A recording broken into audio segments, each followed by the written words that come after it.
দরকার নাই, একটু ফাঁকা ফাঁকা থাকুন, নাহলে মনে করবে যে আমরা আমি আপনার নাম পরিচয় দিয়ে বলুন। আচ্ছা, আমার নাম হাবিবুল আলম চৌধুরী, ডাকনাম ববি। আমি ঢাকা সিটি বিএনপির সাবেক প্রচার সম্পাদক। এই দল গঠন থেকে অদ্যাবধি এই দলের পতাকা তলে বিএনপির জন্য কাজ করে যাচ্ছি এবং আমি শহীদ রাষ্ট্রপতি জিয়াউর রহমানের নির্বাচন 1978 তেসরা জুন সেই নির্বাচনে কাজ করেছি এবং জাগ দলের উদ্যোগ প্রতিষ্ঠিত হওয়ার পর থেকেই পরবর্তীতে বিএনপিতে আমরা কাজ করে যাচ্ছি এবং আমাদের প্রিয় নেত্রী, আমাদের মা বেগম খালেদা জিয়ার নেতৃত্বে আমরা এদেশ গড়ার নিজেদেরকে তার সাথে থেকে কাজ করেছি এবং অদ্যাবধি আমরা শহীদ রাষ্ট্রপতি জিয়াউর রহমানের উত্তরসূরি, আমাদের প্রাণপ্রিয় নেতা, দীর্ঘ 17 বছর যিনি দেশে ফিরতে পারেন নাই, আজকের এই দিনে আপনারা জানেন জনগণের নির্বাচিত সরকার হিসাবে, সরকার প্রধান হিসাবে তিনি আজকে রাষ্ট্র পরিচালনার দায়িত্ব নিয়েছেন। ইনশাআল্লাহ তিনি কামিয়াব হবেন এই কামনা করছি এবং তার নেতৃত্বে আমরা দেশ গড়ার কাজে নিজেদেরকে আত্মনিয়োগ করব। আজকের এই দিনে এই হোক আমাদের সব।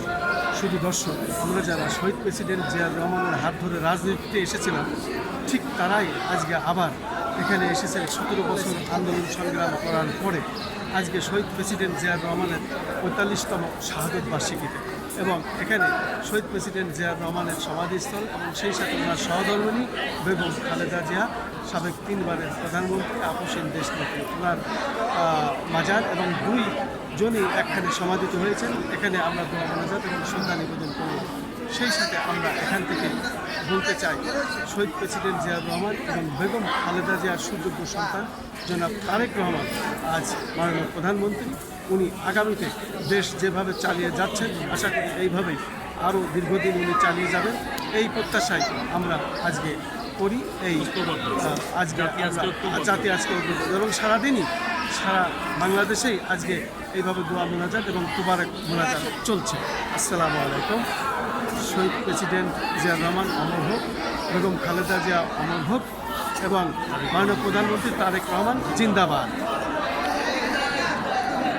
আপনি ওইটার এটা মিলে আমার একটু করে দিন। হ্যাঁ, এই স্মৃতিটা বোঝেন না, এটা কী জিনিস নিচ্ছে আপনি বুঝতে পারবেন পরে। এখন কী যে করলাম, টাকা দিয়ে, এসব টাকা দিয়ে হয় না। আমি দলের লোক, তাই আর এই দল করতে আসে, এই দল করতে যে আমার বাবা ভাই হত্যা, লুটপাট কী করতেছি সেটা আপনি করে বলেন। রাত্রে ছাড়া পারবেন না। আপনাকে ফোন দিব। হ্যাঁ, ফোন দেবো। সারাদিন থাকবো তো, অনেক কিন্তু ভাড়াই দিয়ে এবং বিভিন্ন সময় আমাকে এই প্রেস ক্লাব এলাকায় আসলে রিং দেবেন। হ্যাঁ, বিভিন্ন সময় প্রেস ক্লাবের থেকে আসলে আমাকে রিং দেবেন।